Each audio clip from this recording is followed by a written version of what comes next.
Sarfaraz Memon group general secretary ji शानूरानी panel असां chart of demand में 20 मुतालबा वाइस चांसलर साहब की खिदमत में पेश कया जैमें सभी का पहिरीं असो वडे में वो मसलो रहायशी सोसाइटी हाउसिंग सोसाइटी के लिए ज़मीन 300 एकड़ जैसा असां फाइल भी वाइस चांसलर साहब के अॻु में ॾेई चुका आहियूं वरी हिन दरख्वास्त सां गॾु भी ॾिनो आहे। ॿियो असांजो लम्स पब्लिक स्कूल आहे जंहिंजे लाइ हिननि पुरानी बिल्डिंग तो ठाही आहे पर असांखे उन जे लाइ नई बिल्डिंग खपे ऐं उनजो टेंडर जल्द खां जल्द जारी कयो वञे ऐं उन समेत फ़िलहाल जेसिताईं उहा बिल्डिंग तामीर थिए पाक तुर्क स्कूल में असांजे मुलाज़िमनि जे औलाद जी फ्री एडमिशन कई वञे। नंबर 3 आहे लम्स कॉलोनी में बिजली की लोड शेडिंग के खात्मे लाइ लम्स कॉलोनी में एक्सप्रेस फीडर बहाल किया वञे। अॻु में असां वटि लम्स कॉलोनी में एक्सप्रेस फीडर हुयो पर जेको यारनि कटराए छॾियो लतीफ़ मेराण पैनल वारनि ऐं हाणे असां वाइस चांसलर साहब के रिक्वेस्ट था करूं त इहो असांखे बहाल करे ॾिनो वञे। ऐं लम्स पक्की कॉलोनी में पानी की ॾाढी शिदत माना आहे कमी आहे। असां चऊं था त उन कमी के पूरो करण जे लाइ नई पाइपलाइन लॻाई वञे क्वार्टरनि की मरम्मत कई वञे जेका 2.5 लाख में तो ही करे रहा आहिनि पर उन में सही कम न पियो थिए। असां इन करे वाइस चांसलर साहब के रिक्वेस्ट था करूं तो वो 2.5 लाख में पैसा वधाए 5 लाख करे तो जीअं जेको ओरिजिनल क्वार्टर सरकारी है वो सही नमूने तैयार थी सके। लम्स की मौजूदा हेल्थ इंश्योरेंस पॉलिसी जेका है उहा 2015 के नोटिफिकेशन ते साईं जन रिवाइज़ कई है लास्ट सिंडिकेट में पर उन अञा ताईं नोटिफिकेशन जारी कोन थियो आहे। ऐं असां साईं के रिक्वेस्ट था करूं तो 2020 जो जेको नोटिफिकेशन निकतो आहे फिनांस डिपार्टमेंट में हेल्थ इंश्योरेंस पॉलिसी उन तहत रिवाइज़ कई वञे तो जीअं माना सभिनी खे सहूलियत मिली सके। ऐं इहो 1 खां 22 ताईं जो मसलो आहे 1 खां 16 ताईं जो न आहे ऐं उन में असांजा ऑफिसर ऐं टीचर्स भी असांजी मदद कनि हिन नोटिफिकेशन के इम्प्लीमेंट कराइण में। ऐं ॿियो 1 खां 16 ग्रेड ताईं लम्स मुलाज़िमनि के हेल्थ प्रोफेशनल अलाउंस 50% बेसिक पे जो ॾिनो वञे हर महीने। इहो जना पोस्ट मेडिकल ग्रेजुएट सेंटर में पोस्ट ग्रेजुएट मेडिकल सेंटर में मिली रहियो आहे 50% बेसिक पे जो हर महीने।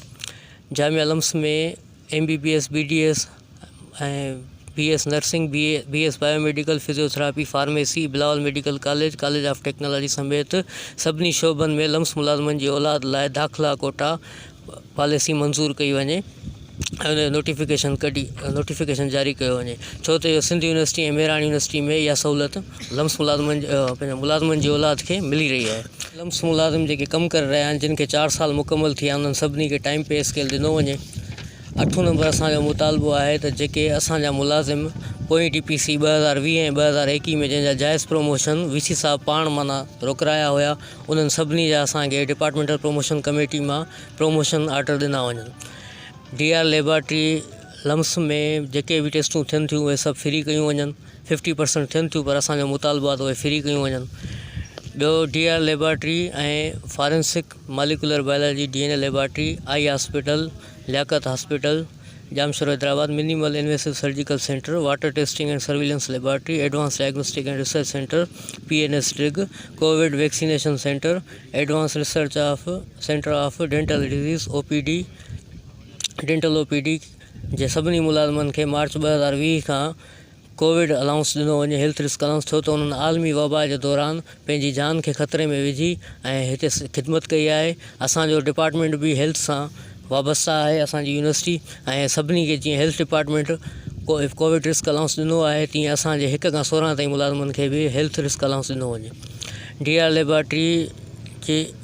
लेबॉर्ट्री ऐं लम्स यूनिवर्सिटी में जेके भी मुलाज़िम डेली वेजेस फिक्स पे एडा खानरेम कॉन्ट्रैक्ट ते कम करे रहा हैं उन्हनि जा 3 साल पूरा थियण शर्त ही उन्हनि के पक्के थियण जो ऑर्डर ॾिनो वञे ऐं उनजो नोटिफिकेशन जारी किया वञे ऐं उन पॉलिसी के रिवाइज़ करे 1 साल अंदर मुकम्मल थियण शर्त रेगुलर ऑर्डर जारी किया वञे सभी मुलाज़िमनि के।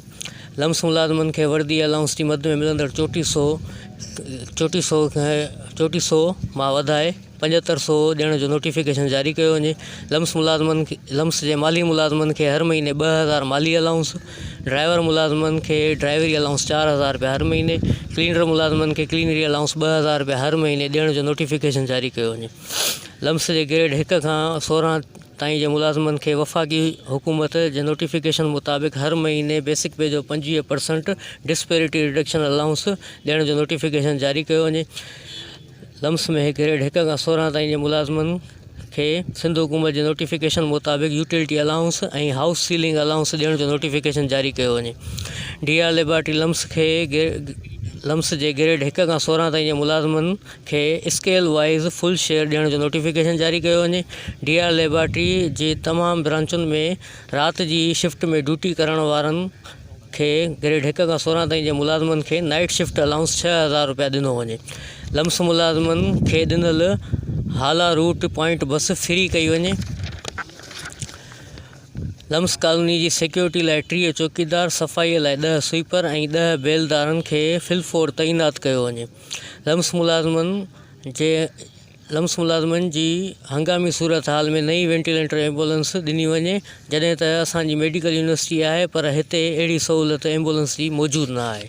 इहे असांजा 20 मुतालबा आहिनि वाइस चांसलर साहब खे, जेके असां रिटन में ॾिना आहिनि ऐं इंशाअल्लाह उमेदु रखूं था त वाइस चांसलर साहब पंहिंजे इदारे जे माहौल खे ख़ुशि रखंदे असांजा जाइज़ मुतालबा हल कंदो ऐं असांखे सुठी मोट ॾींदो।